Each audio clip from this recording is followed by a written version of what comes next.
los cambios, ¿no? Los cambios que hay en el sistema. Como es una matriz de derivadas, o sea, mide como los cambios que hay en cada una de las variables y los parámetros Ajá, respectivos. sí. Ah, ok, ok. Sí, esa era como mi pequeña duda, pero creo que todo bien. Bueno, general. Sí, o sea, sí nos da información sobre cómo va cambiando el sistema, pero nada más local, ¿no? O sea, la derivada siempre nos da, y la diferencial nos dan informaciones locales.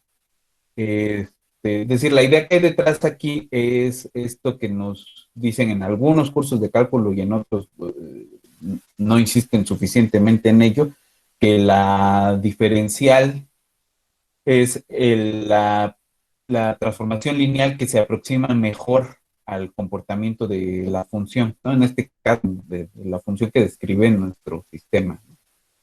Ok, Y ok. como tenemos un sistema no lineal, a lo que podemos estudiar, digamos, es la aproximación lineal, que es la diferencial. Esa nos la da la jacobiana. Este, es decir, la jacobiana nos describe, a ver, voy a garabatear tantito. Eh, Sí, sí. entonces, eh, sí, ahí está ya. Ok. Entonces, eh, no, tenemos nuestro sistema que está descrito como, ya sobre mi máquina, a ver, está escrito como X punto es una función que depende de X, que es una función con varios componentes, ¿no? Y un parámetro de tiempo, ¿no? Eh, esa función es no lineal y tiene una aproximación, ¿no?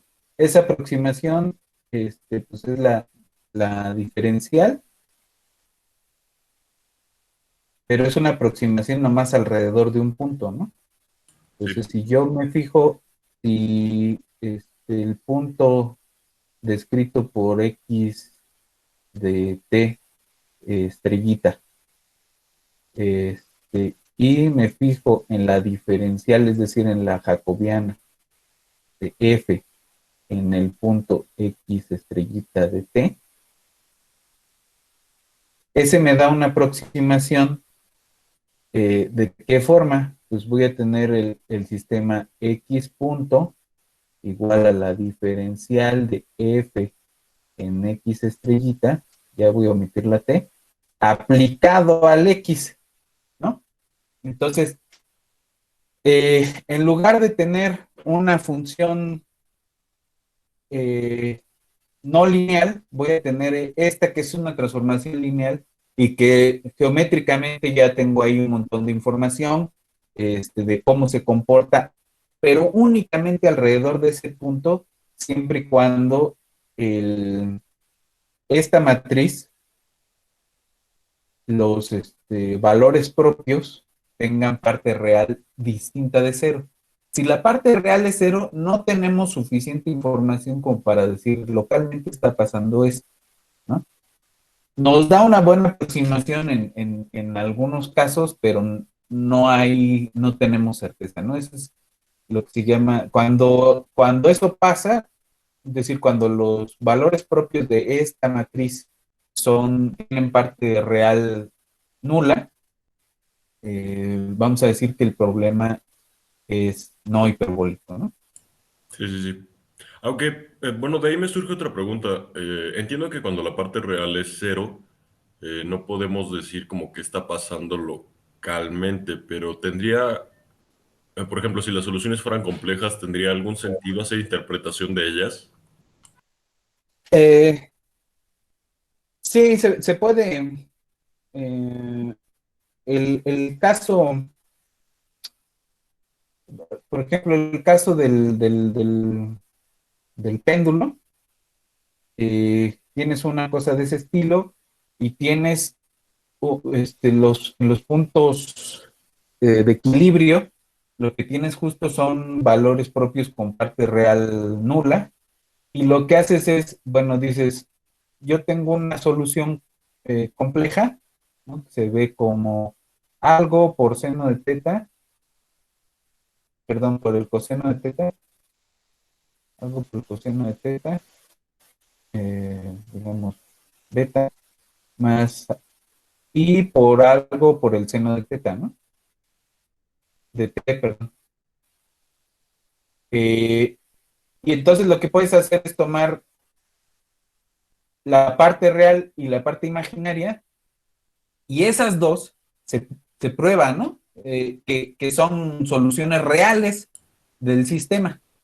Entonces, si tienes una solución compleja, todavía puedes jugar con las partes real e imaginaria como para construir la, la solución general del sistema. En ese sentido no hay problema.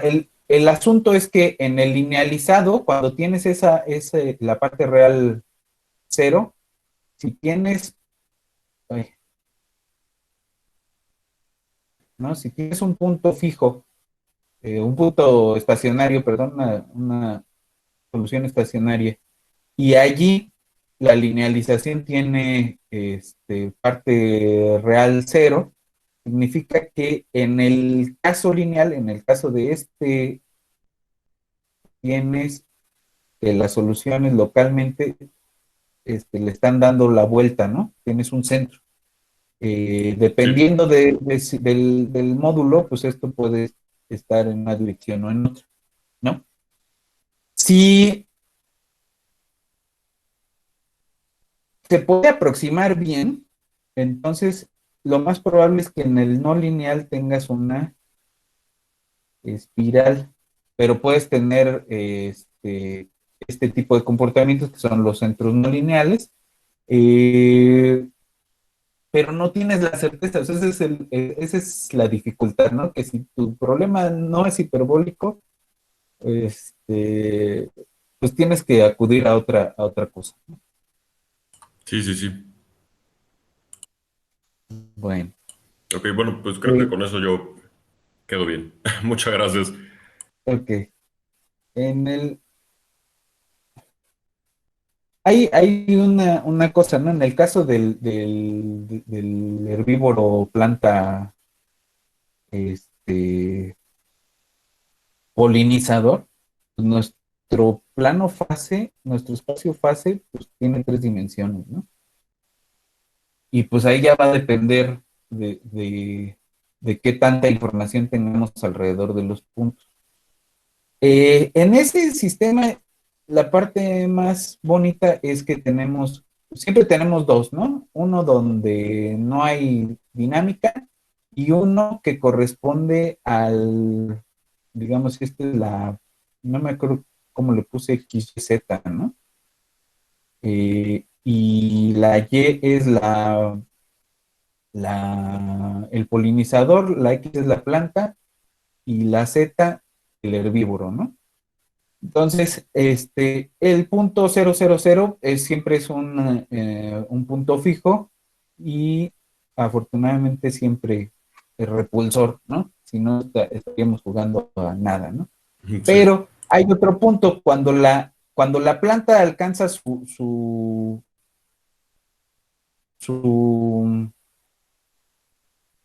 este, ¿cómo se llama?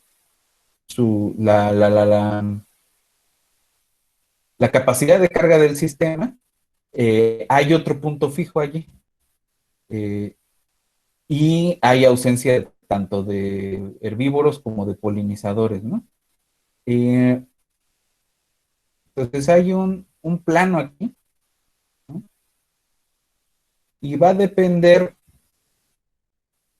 de los parámetros si en este plano eh, se quedan atrapadas las soluciones o se van hacia otro punto, ¿no? Es decir, si este es un atractor o un punto silla, ¿no? Va a tener una dirección atractor aquí, pero de aquí se van a ir, se van a alejar del plan. En el caso donde se alejan de este plano, vamos a tener un tercer punto o incluso un cuarto punto donde conviven, ¿no? El polinizador, el herbívoro, la planta, pues siempre con las tres poblaciones positivas y que hay o bien una cosa de atracción o bien un punto silla, ¿no? Ese cambio de cualidad, primero de nada más tener dos puntos fijos y luego que le salga un tercero o un cuarto y que esos pierdan la estabilidad para cierto valor de parámetros, pues resulta interesante todo el rollo de las bifurcaciones, ¿no? Matemáticamente es interesante, pero además el, la interpretación biológica, pues es que justamente si tú le mueves tantito a los parámetros, estás en una situación donde vas a extinguir al herbívoro o al polinizador y te llevas de corbata a la planta, ¿no? O extingues a la planta y el herbívoro se muere y el polinizador también, ¿no? Sí, sí, sí. Entonces, justo ese tipo de interpretaciones eh, como fenómenos de extinción, pues nos da la riqueza de la teoría de bifurcaciones, ¿no? No es nomás el juego topológico, porque sí, ¿no? Sino que tiene ahí su interpretación biológica.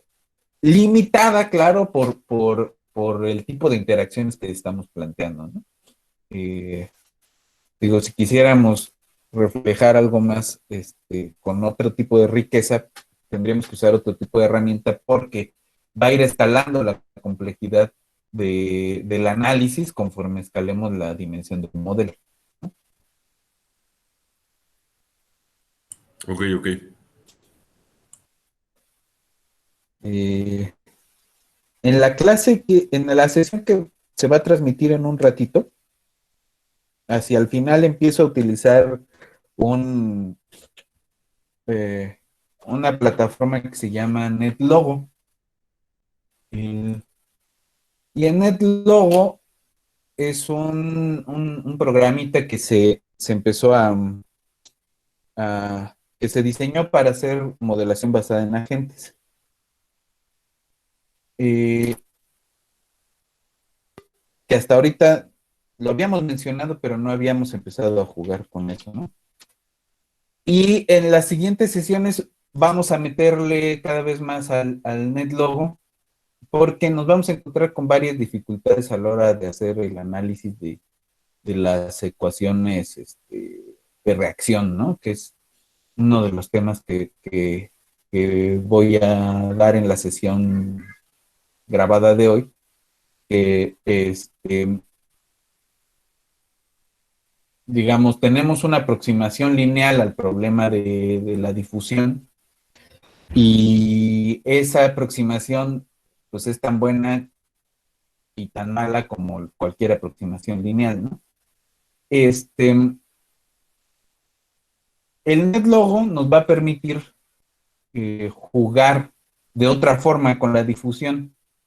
Entonces, en la clase de hoy presento ahí la aproximación clásica que es agárrate un caminante aleatorio y fíjate en el límite y eso es un proceso difusivo, ¿no? Entonces, eso se dice en cualquier curso de biología matemática, en cualquier curso de ecuaciones diferenciales parciales.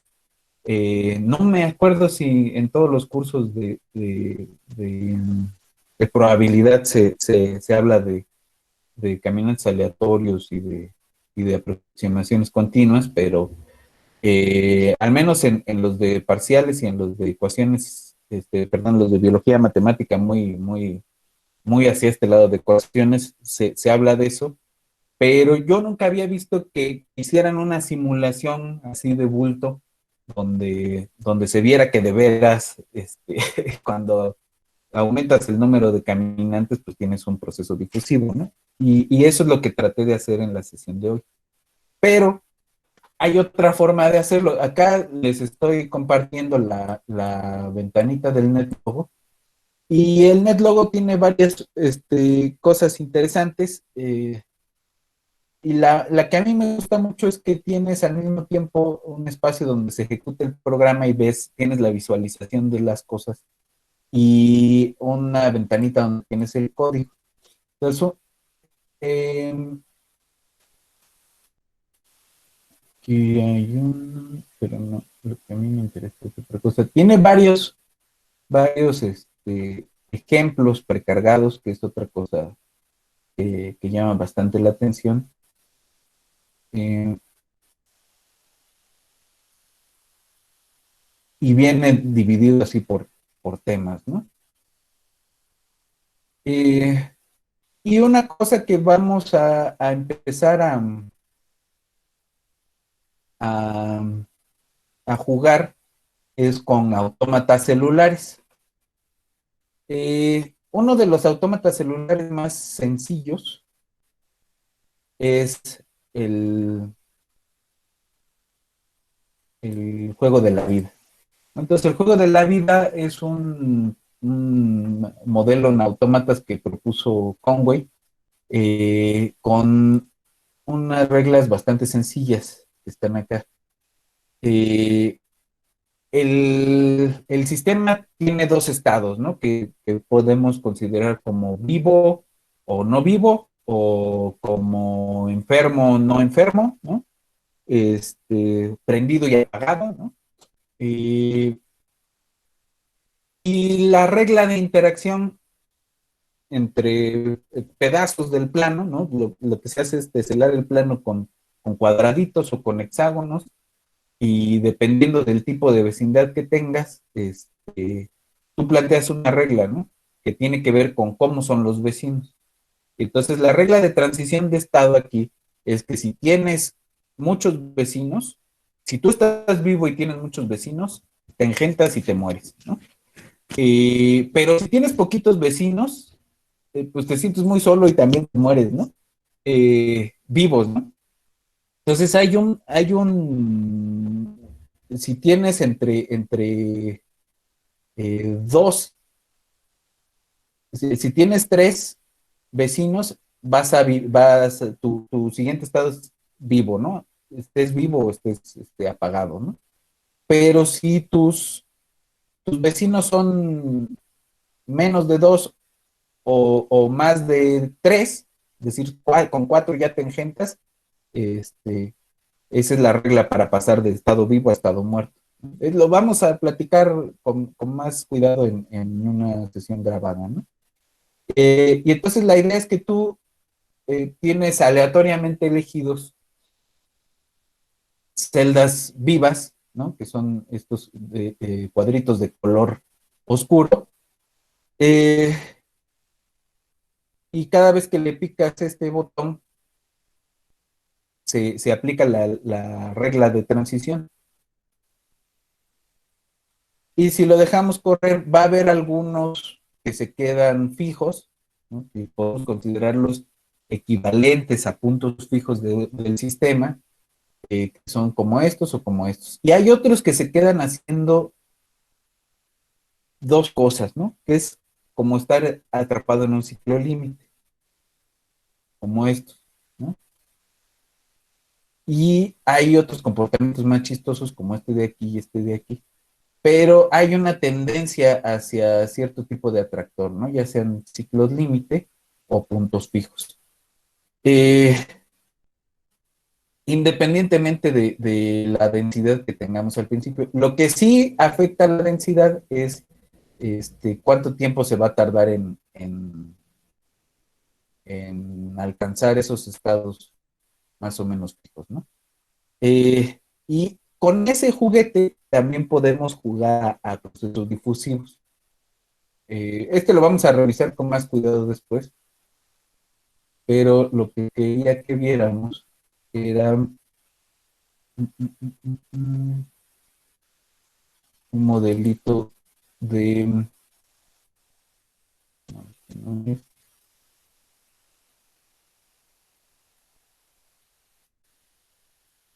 bueno, hay un modelito que lo que hace es tratar de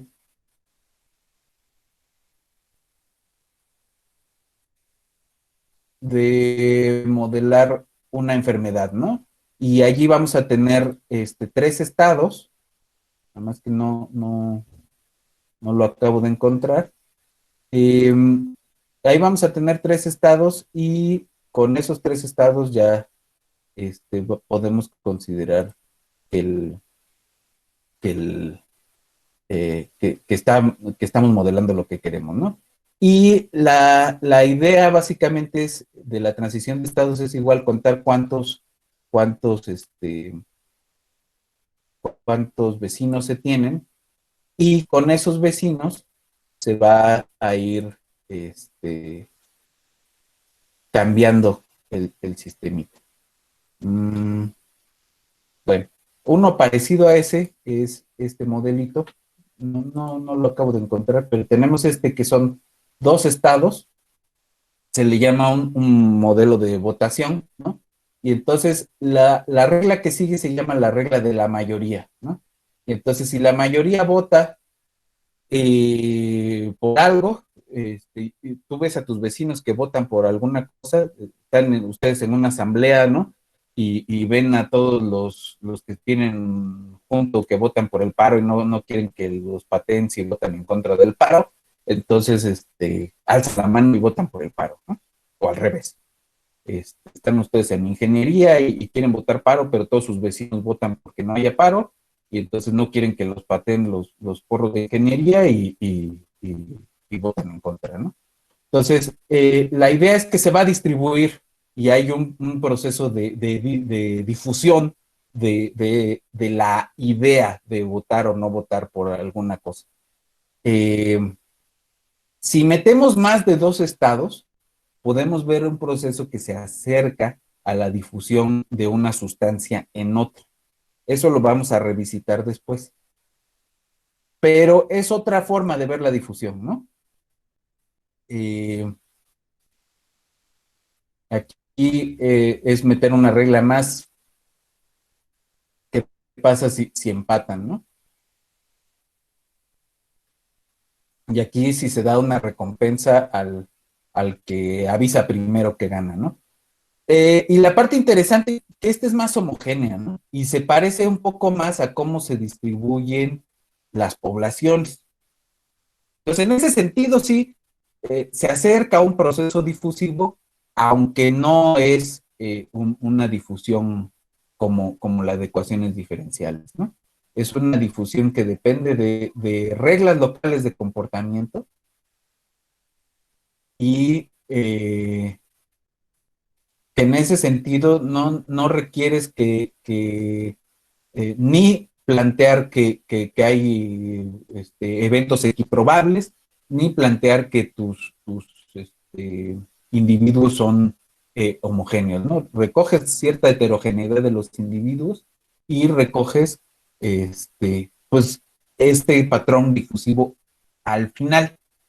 La pregunta que nos va a interesar a nosotros es, ¿cuál de esos mecanismos se acerca más a describir cómo están ocurriendo las cosas? Si este tipo de mecanismos, aunque sean modificados, que consideran tiempos discretos y poblaciones discretas de individuos, o los que consideran que tienes un continuo en la población, ¿no? Aproximado por un montón de individuos, que en el promedio los tomas como si fueran con propiedades homogéneas, ¿no? Entonces, esa es la discusión que vamos a estar teniendo esta semana que viene y quizás la que sigue, pero vamos a estar regresando sobre esa cuando veamos patrones de las pieles de los animales, no todo lo de formación de patrones y todo lo de epidemiología. Vamos a estar regresando a esta discusión de si nuestras aproximaciones continuas son suficientemente realistas o no, o nos hace falta otra cosa, ¿no? Entonces, si no hay alguna otra pregunta, duda, comentario, la quisiera dejar aquí y nos seguimos viendo, ¿no? No sé si tienen alguna pregunta. Yo sí, profesor. El link ya va a ser para todas las clases, ¿verdad? Sí, Ah, sí, ok, gracias. Sí, al menos conmigo. es que no Conmigo lo sí. encontré. Sí, es que no la encontraba y ya pensé que no había, pero lo siento, disculpe, gracias. No te preocupes. ¿Alguna otra pregunta, comentario, duda? No, bueno, yo no, muchas gracias. Bueno, entonces nos vemos en la siguiente sesión. Gracias, profesor. Muchas gracias. Gracias.